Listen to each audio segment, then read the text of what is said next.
Oke, sahabat NJ, Assalamualaikum warahmatullahi wabarakatuh.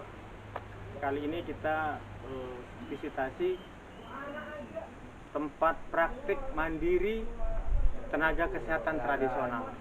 Nah, perlu teman-teman tahu bahwa praktik kesehatan tradisional ini sesuai dengan PMK nomor 17 tahun 2021.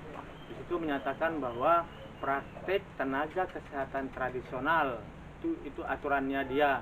Jadi aturannya sudah ada, dan praktik kesehatan tradisional ini dinamakan nanti suratnya itu namanya SIPTKT, yaitu surat izin praktik tenaga kesehatan tradisional.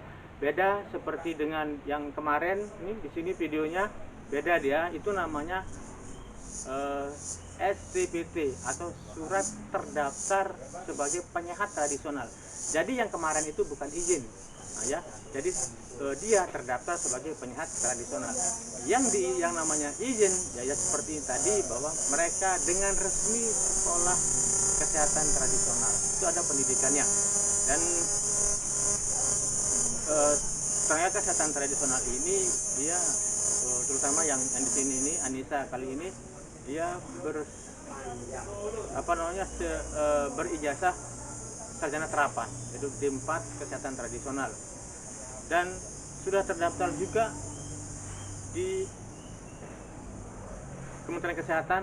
Sudah ada STR-nya, dia terdaftar sebagai surat terdaftar terregistrasi ya sebagai tenaga kesehatan tradisional. Di situ dia punya STR, dan ijazahnya juga dia ijazah D4. Dan perlu Bapak Ibu ketahui bahwa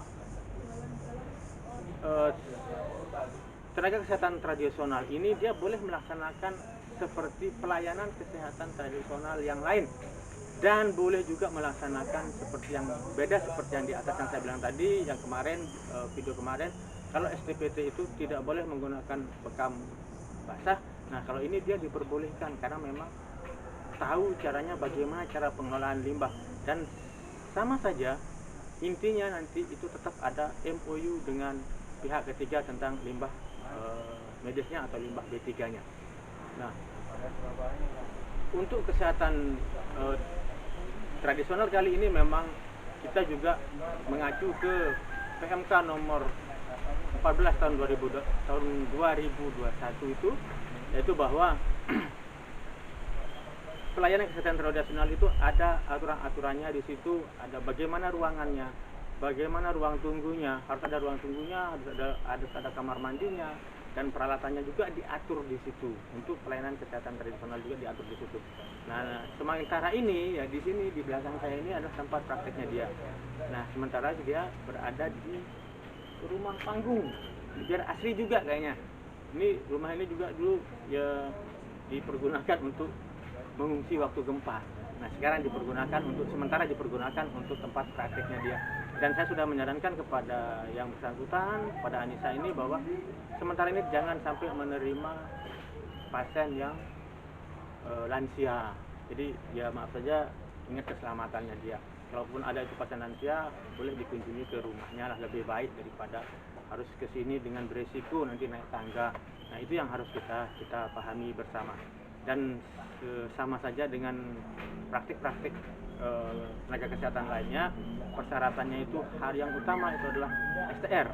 Yang utama itu adalah STR, bahwa dia sudah mempunyai surat tanda registrasi di MTKI ya. Dia harus punya STR. Yang kedua, ijazahnya memang pas, ijazahnya dia S3 memang pendidikannya ijazah D4 memang pendidikannya seperti itu untuk kesehatan tradisional. Yang ketiga, izin dari bawah dulu, izin dari desa, bahwa dia memang boleh melaksanakan tempat atau pelayanan kesehatan di sini, pelayanan kesehatan tradisional di sini. Yang berikutnya itu ada izin dari puskesmas setempat, itu rekomendasi puskesmas setempat, sehingga nanti ada misalnya pasien yang ke sini dan jumlah pasiennya akan terlapor melewati puskesmas. Jadi akan terlapor lewat puskesmas data-datanya atau pasien-pasiennya. Tetap akan kita minta laporan dari semua praktik mandiri. Yang berikutnya itu masalah MOU limbah. Nanti MOU limbah ini akan mempunyai MOU dengan pihak ketiga. Ya, saya tidak bisa menyebutkan satu persatu, tapi banyak perusahaan yang pengelolaan limbah di sini untuk pengelolaan limbah medis. Nah, silakan ber-MOU dengan itu, dengan perusahaan-perusahaan yang memang bekerja untuk mengelola limbah. Dan jangan sampai limbahnya dibakar, ya, mohon maaf, jangan sampai limbahnya dibuang kemana-mana. Silahkan, di sini hanya menyiapkan tempat penampungan sementara. Tempat penampungan sementara itu tidak boleh dibuka sama orang, itu tertutup rapi, tidak boleh ada air masuk, tidak boleh ada orang yang memang boleh membuka itu. Yang membuka itu khusus nanti di saat-saat untuk yang bersangkutan atau pihak ketiganya melaksanakan MOU, atau pihak ketiganya itu melaksanakan pengangkutan atau proses pengangkutan limbahnya. Nah, itu yang harus dipahami oleh teman-teman semua, bahwa mohon maaf, limbah ini jangan diabaikan demi lingkungan kita, demi kesehatan lingkungan kita. Dan untuk teman-teman yang lain juga, kalau memang mau melaksanakan praktik mandiri, entah itu praktik dokter, praktik bidan, perawat, dan apapun itu jenis praktik mandirinya yang tenaga kesehatan dan melaksanakan itu seperti tindakan-tindakan kesehatan yang ada limbah medisnya, tolong ber-MOU dengan pihak ketiga. Jangan ke puskesmas, karena puskesmas itu tidak ada wewenang untuk pengelolaan limbah. Jadi puskesmas pun bekerja sama dengan pihak ketiga, dengan pihak pengelola limbah untuk melaksanakan atau untuk pengelolaan limbahnya.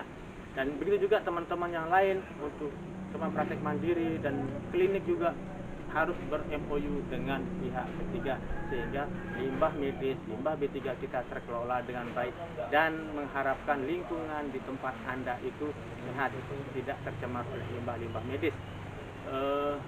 Dan jangan lupa, ingat sekali lagi, ada TPS, tempat penampungan sementara limbah-limbah medis itu, dan tidak boleh ada air masuk, tidak boleh ada orang lain.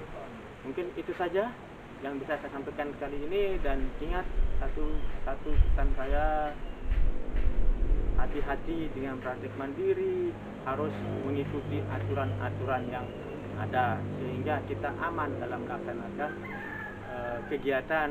Walaupun niat kita baik untuk membantu, tetapi kalau kita menyimpang dari aturan, ya itu yang nanti kita tidak tahu apa yang akan terjadi. Mungkin itu saja. Wabillahi taufiq wal hidayah. Wassalamualaikum warahmatullahi wabarakatuh.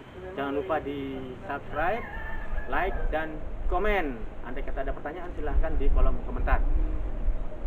Klik juga lonceng, sehingga informasi-informasi kesehatan yang kami berikan dapat Anda mendapatkan notifikasi, sehingga lebih cepat menerima informasi-informasi tentang kesehatan yang